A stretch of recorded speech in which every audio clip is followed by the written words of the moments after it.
पुरी नरेंद्र पुष्करणी रे बुड़ी जने युवक मृत्यु। आज अपराह्न समय पुरी नरेंद्र पुष्करणी रे बेसरकारी महिला महाविद्यालय सम्मुख घाटरू युवक बुड़ी मृत्यु होईछि। अग्निशम कर्मचारी खोजाखोजी पर मृतदेह को उद्धार करा जायतिला। उद्धार मृतदेह को व्यवच्छेद लगी सदरमुखी चिकित्सालय रे भर्ती करा जायछि। मृत युवक परिचय मिली पारेनी। नरेंद्र पुष्करणी रे चंदन यात्रा लगी अग्निशम कर्मचारी और पुलिस मुतयन थिबा बेले एभली अघटन किभली घटिला ताहा एबे प्रश्नवाची सृष्टि होईछि। युवक जनक बुड़ीबार किछि समय मध्ये अग्निशम कर्मचारी मृतदेह उद्धार करथिले। गत वर्ष चंदन यात्रा रे एक बड़ अघटन घटिला। बाण विस्फोरण रे अनेक मृत आहत होइथिले। चलित वर्ष सुरक्षा व्यवस्था को कड़ाकड़ी करा जायतिले मध्ये आज पुणी एक अघटन घटिछि। जणे अजणा व्यक्ति जे कि जहा सूचना मिलुछि से निशाशक्त अवस्था थिला समय रे नरेंद्र पुष्करणी मध्यम को पस्थिले एवं ता भीतर पहरी पहरी मझी आड़ को जाइथिले।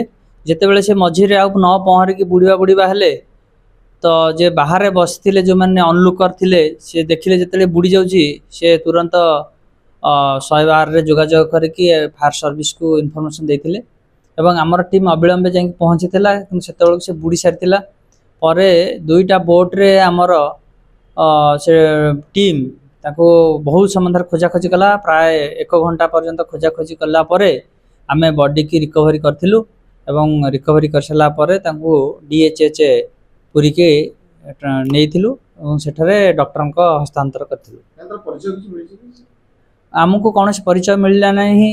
आ सेठार जे उपस्थित जो लोकल लोक थिले सेमान सहित आम जोगाजोग कलु। सेमान पचारि बुलु सेमाने भी कहि पारलेनी जे ये लोकल लोक नुहंती ये बाहर कौन लोक हेथै पारंती बोली सेमाने भी संदेह करथिले।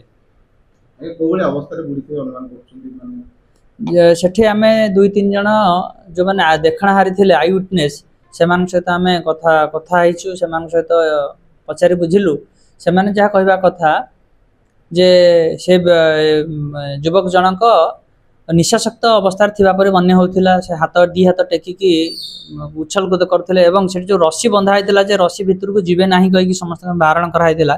से रस्सी की धरिक बहुत समय हल्लाहाली कले तापरे गोटे लंफ प्रदान कले पानी भितर को परे से पहरी की मझी आड़ को जीवा चेष्टा कले एवं प्राय मझी पाखापाखि से पहरी पारि नथिले परे से